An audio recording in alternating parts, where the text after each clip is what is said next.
बड़ी संख्या में उपस्थित सभी हमारी पार्टी के नेता जो इस मंच पर उपस्थित हैं, साथ ही साथ दूसरे मंच पर बहुत जिम्मेदार कार्यकर्ता नेता दिखाई दे रहे हैं और कई हमारे जिम्मेदार नेता जिन्हें मैं देख रहा हूं, उन्होंने मंच की परवाह नहीं की है, मंच की चिंता नहीं की है, लेकिन उसके बावजूद भी जहां उन्हें जगह मिली है, चाहे वो हमारे विधायक हों जो दूसरे दल से आए हों और चाहे बहुत जिम्मेदार नेता जो हमें दिखाई दे रहे हैं, जगह नहीं मिली कहीं भी, लेकिन वो भीड़ में खड़े हैं, जनता में आपके साथ खड़े दिखाई दे रहे हैं।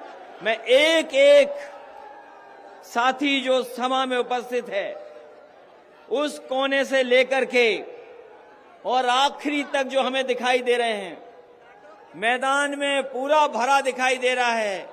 मैं एक एक कार्यकर्ता का, नेता का, पिछड़े समाज के सभी नेताओं का और कश्यप समाज के सभी लोगों का बहुत बहुत धन्यवाद और आभार प्रकट करता हूं। आज कार्यक्रम बहुत दिनों के बाद हो पा रहा है। जिस समय पिछली बार कार्यक्रम तय हुआ था, जो पिछली तारीख थी जिसमें आपने तैयारी की थी, उस समय किसी कारण और बारिश के कारण हम आपके बीच में नहीं पहुंच पाए थे। और जब दूसरी तारीख थी, हमारे तमाम नेता घबरा रहे थे कि पता नहीं लोग दोबारा आएंगे कि नहीं आएंगे। लेकिन मैं आपका धन्यवाद देना चाहता हूं कि जो कार्यक्रम नहीं हो पाया, उस समय जोश और उत्साह दूसरा था, तारीख बदल गई, लेकिन यहां के लोगों का जोश और उत्साह नहीं बदला है। और ये आपका उत्साह बता रहा है कि आने वाले समय में उत्तर प्रदेश का जो सरकार है, उसको बदलने के लिए जनता ने अपना फैसला ले लिया है। अब कोई रोक नहीं सकता, बदलाव होना तय है। और इस बार किसानों ने, गरीबों ने तय किया है कि इस भारतीय जनता पार्टी का सफाया करने का काम करेंगे। और मैं कह सकता हूं कि 22 अगली साल है, जो 22 अगली साल होने वाली है, किसानों का इस बार इंकलाब होगा और 22 में बदलाव होगा, कोई रोक नहीं सकता। क्योंकि जब हमें किसान नेता दिखाई दे रहे हों, और मुझे याद है कि जब भी मुजफ्फरनगर में आए होंगे, यहां के लोगों ने पूरा मतदान किया है जिम्मेदारी तरीके से समाजवादी पार्टी के पक्ष में। यहां के लोगों ने कभी समाजवादी पार्टी को निराश नहीं किया है। और इस बार तो जब से उत्तर प्रदेश के उस कोने से दरवाजे बंद होना शुरू हुए भारतीय जनता पार्टी के, ओम प्रकाश राजभर जी जब से आए हैं उस हिस्से से, वहां के लोगों ने तो दरवाजे बंद कर दिए भारतीय जनता पार्टी के। मुझे भरोसा है कि इस इलाके से भी दरवाजे बंद हो जाएंगे भारतीय जनता पार्टी के। आज जब कश्यप समाज के लोग यहां बड़ी संख्या में उपस्थित हैं, जहां हम महर्षि कश्यप जी को याद करते हैं, वही हम अपने कश्यप समाज के लोगों को भरोसा दिलाते हैं कि आने वाले समय में जब भी समाजवादी पार्टी को मौका मिलेगा, आपके तमाम समस्याओं का समाधान कर करके और इन मांगों को मांग करके आपके बीच में भी सम्मान दिलाने का काम समाजवादी लोग करेंगे।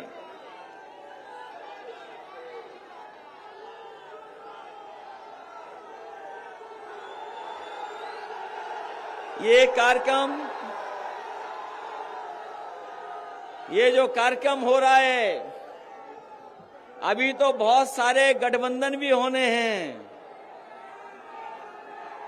समाजवादी पार्टी का गठबंधन होने जा रहा है, कई दलों को साथ लिया है और बहुत जल्दी और दलों के साथ भी आने वाले समय में गठबंधन होगा। लगातार समाजवादी पार्टी जोड़ रही है लोगों को, लगातार समाजवादी पार्टी जोड़ने का काम कर रही है, दलों को जोड़ रहे हैं, किसानों को, मजदूरों को, नौजवानों को, व्यापारियों को, आज चाहे वो अगड़े हों, पिछड़े हों, सबको जोड़ने का काम समाजवादी पार्टी कर रही है। और जोड़ करके हम आपको कहना चाहते हैं, ये दूसरे दलों की सरकार तो आपने देख ली है, इन्होंने आपको धोखा दिया, आपको जो लालच देकर के वोट ले लिया, आपको सपने दिखा करके वोट ले लिया। लेकिन हमारे ये पिछड़े जानते होंगे, कश्यप समाज के लोग जानते होंगे, इन्होंने पूरी ईमानदारी से भारतीय जनता पार्टी को वोट दिया, लेकिन सत्ता में आने के बाद इनके हक और सम्मान को छीनने का काम किया। आप तो मुख्यमंत्री बनवा रहे थे, हमें याद है वो चुनाव, यही हमारे निषाद, कश्यप, बाथम समाज के लोग मुख्यमंत्री के लिए दे रहे थे वोट कि उनका सम्मान बढ़ेगा, उनको भी हक मिलेगा। लेकिन सरकार बनने के बाद बताओ आपको क्या मिला है? बताओ, आपके समाज के लोग आए हैं, जिम्मेदार लोग हैं, क्या मिला आपको? और जो कुछ मिला भी है आपको, ये सरकार अगर सत्ता में रही तो सब कुछ छीन लेगी। बाबा साहब भीमराव अम्बेडकर जी ने जो संविधान लागू किया था, जिसके कारण अधिकार और सम्मान मिल रहा था, जिस तरीके से सरकार फैसला ले रही है, आने वाले समय में वो भी आपका छिन जाएगा, आपके हाथ में कुछ नहीं बचेगा। यही सरकार है जिसने भरोसा दिया था नौकरी देंगे, रोजगार देंगे, किसानों की आय दोगुनी कर देंगे। हमारे किसान भाइयों, बताओ किसान भाइयों, आप तो चौधरी चरण सिंह जी को मानने वाले लोग, आपने हमेशा चौधरी चरण सिंह जी के साथ खड़े होकर के किसानों की लड़ाई लड़ी। आज हमारे किसान भाइयों बताओ, जब से सरकार भारतीय जनता पार्टी की बनी है, आपकी आय बढ़ी है कि आपकी आय घट गई है? जरा हिसाब किताब लगा करके बताओ, हिसाब किताब लगाओ, आपकी आय बढ़ी है कि आय घट गई? यही भारतीय जनता पार्टी के लोगों ने कहा कि हम किसानों की आय दोगुनी कर देंगे, आय दोगुनी हो जाएगी। किसान भाइयों बताओ, आय कहां दोगुनी हो गई आपकी? आय दोगुनी नहीं हुई, महंगाई बढ़ गई। महंगाई कहां पहुंच गई? महंगाई हमारे लोग, ये बुजुर्ग साथी हैं, नौजवान हैं, इन नौजवानों को याद होगा कि बताओ 2014-17 में डीजल पेट्रोल की कीमत क्या थी? आप मुड़ करके देखो, मुड़ करके देखो, आप पीछे का हिसाब किताब लगाओ, डीजल पेट्रोल की कीमत क्या थी? क्या कीमत थी उस समय डीजल पेट्रोल की, जिस समय किसानों की आय दोगुनी का वादा किया था? और आज बताओ 100 के पार चला गया पेट्रोल के, क्या नहीं चला गया? 100 रुपए हो गया कि नहीं हो गया? हमारे इन्हीं लोगों को भरोसा दिलाया था कि चप्पल पहनने वाले लोगों को हवाई जहाज में बैठाने का काम करेंगे। याद है कि नहीं याद है कि हवाई चप्पल वाले हवाई जहाज में चलेंगे? और इन्होंने पेट्रोल इतना महंगा कर दिया है कि अगर मोटरसाइकिल चलाना चाहोगे तो मोटरसाइकिल भी नहीं चल पाएगी।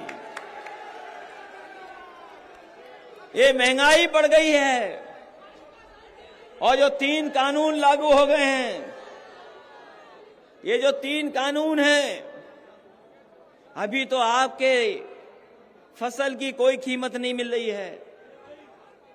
ये जिस समय 3 कानून लागू हो जाएंगे, आपके खेत भी नहीं बचेंगे और ये बड़े बड़े उद्योगपति आकर के खेतों की मेड़ तोड़ करके आपके खेतों पे कब्जा कर करके आपको मजदूर बनाने का काम करेंगे। ये 3 कानून जहां हमारे किसान लड़ रहे हैं, लगातार संघर्ष कर रहे हैं, समाजवादी पार्टी का पूरा समर्थन किसानों को है और लगातार हम लोग इन काले कानूनों का विरोध करेंगे और तब तक विरोध करेंगे जब तक भारतीय जनता पार्टी इन कानूनों को वापस नहीं ले ले। इन काले कानूनों को लागू होने से क्या किसानों का भला हो जाएगा? क्या काले कानून जो लागू हो रहे हैं, हमारे किसानों का भला नहीं होगा उनसे? हमारे किसानों को अगर बाजार के हाल पे छोड़ दिया जाएगा तो कभी हमारे किसानों का भला नहीं हो सकता। हमारे किसानों की मदद अगर करनी है तो सरकार मदद कर सकती है। जब सरकार मदद करेगी तब हमारा किसान जाकर के खुशहाल होगा। बताओ किसान भाइयों, यहां तो सब खेती करने वाले लोग हैं। ये किसान या किसान के बेटे यहां पर खड़े हैं। जहां किसान के सामने संकट पैदा कर दिया, वहीं नौजवानों के सामने संकट पैदा है। इनके हाथ में नौकरी नहीं है, रोजगार नहीं है और अगर वो सपना भी कुछ बड़ा देखना चाहें, ऐसे हालात पैदा कर दिए हैं कि वो अपना काम काज और रोजगार नहीं कर सकते हैं। अभी आए थे बाबा मुख्यमंत्री आए थे।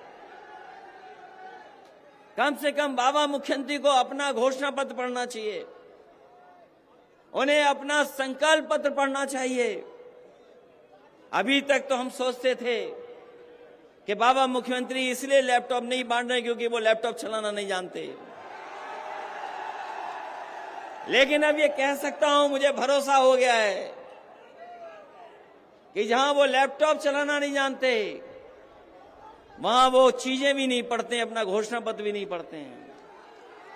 अगर घोषणा पत्र पढ़ा होता तो उन्होंने अपने संकल्प पत्र में लिखा था कि हम नौजवानों को 70 लाख नौकरी दे देंगे। 70 लाख नौकरी। बताओ, कश्यप समाज के लोग यहां उपस्थित हैं, कितनों को नौकरी बाबा मुख्यमंत्री जी ने दे दी?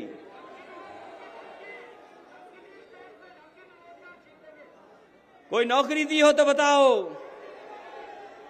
और वो दिन याद करो जब एक बार बाबा मुख्यमंत्री जी कह रहे थे कि हम पे नौकरी तो बहुत है, लेकिन हमारे नौजवानों में टैलेंट नहीं है। याद है कि नहीं याद नौजवान साथियों?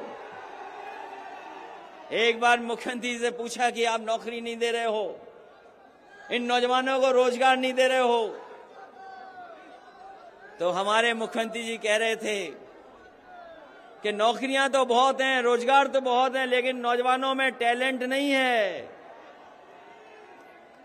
इसलिए साथियों, तय करो आपको कौन सा मुख्यमंत्री चाहिए, कौन सी सरकार चाहिए।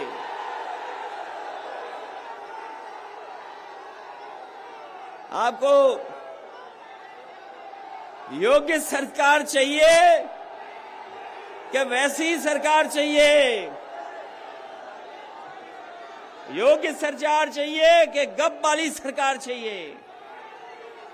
अभी आकर के याद दिला गए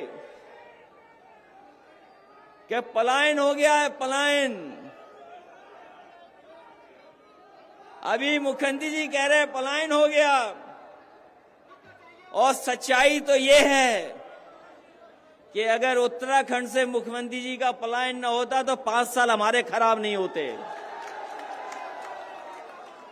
अगर उत्तराखंड से पलायन होकर के यहां न आते तो 5 साल हमारे खराब नहीं होते। याद करो 5 साल में समाजवादियों ने क्या क्या काम करके दिखाए। ये जो कभी कभी एम्बुलेंस आप बुलाते हो फोन कर करके, जिस समय कोरोना था लोगों के बाहर नहीं निकल सकते थे, अपने घरों में बंद कर दिया था। आप घरों से नहीं निकल सकते थे बीमारी में। इस सरकार ने न दवाई दी, न अस्पताल दिया, न ऑक्सीजन दी। हमारे तमाम गरीब अनाथ छोड़ दिए, उन्हें सही समय पे इलाज नहीं मिला। और सच्चाई ये है कि भारतीय जनता पार्टी ने अगर सही समय पर ऑक्सीजन दे दी होती तो हमारे गरीबों की इतने बड़े पैमाने पे जान नहीं जाती, बहुत से गरीबों की जान बच जाती। इन्होंने कोरोना में कोई इंतजाम नहीं किया, जनता को अनाथ छोड़ दिया। और यही सड़कों पर आपने देखा होगा, जिस समय लॉकडाउन हुआ हमारे मजदूर घर जाने के लिए तकलीफ और परेशानी में पैदल चलते रहे। कोई इंतजाम सरकार ने नहीं किया। अगर किसान और गरीब अपने घर जाना चाहता था, इलाज चाहता था, उस समय सरकार ने अनाज छोड़ दिया था।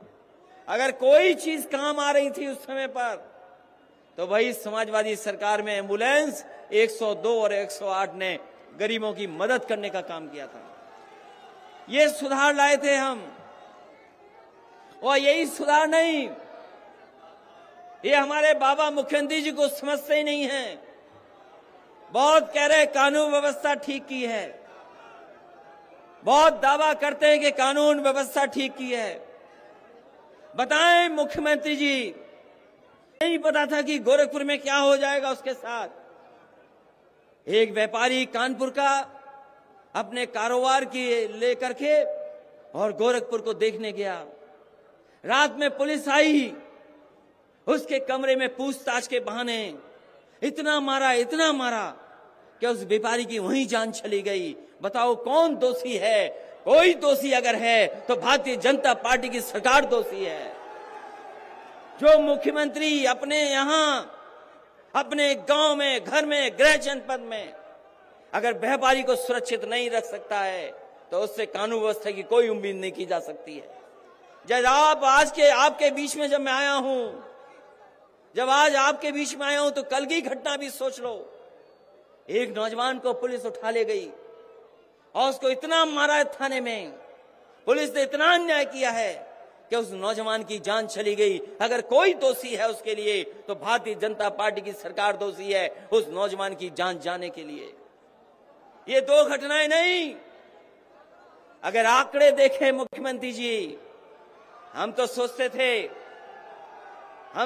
थे कि आपके पास तो बड़े जानकार लोग हैं, आप तो हर चीज पे नजर रखते हो। कभी नेशनल ह्यूमन राइट कमीशन का डाटा मंगवाना, कभी नेशनल ह्यूमन राइट कमीशन के डाटा मंगवाना कि अगर सबसे ज्यादा अन्याय जनता पर कहीं हो रहा है तो उत्तर प्रदेश में भारतीय जनता पार्टी की सरकार में अन्याय हो रहा है। सबसे ज्यादा कस्टोडियल डेथ अगर कहीं हुई है तो उत्तर प्रदेश में हुई है, यही भारतीय जनता पार्टी की सरकार में। आप ठोको नीति चला रहे हो, आप जिसको चाहो उसको ठोक दे रहे हो। कभी सोचा है उसका असर क्या हुआ? अभी हाल ही में फर्रुखाबाद में आपके जेलर पिट गए, आपके डिप्टी जेलर पिट गए, 30 से ज्यादा लोग घायल हो गए, क्योंकि वहां पर जेल में यही नहीं पता था अपराधियों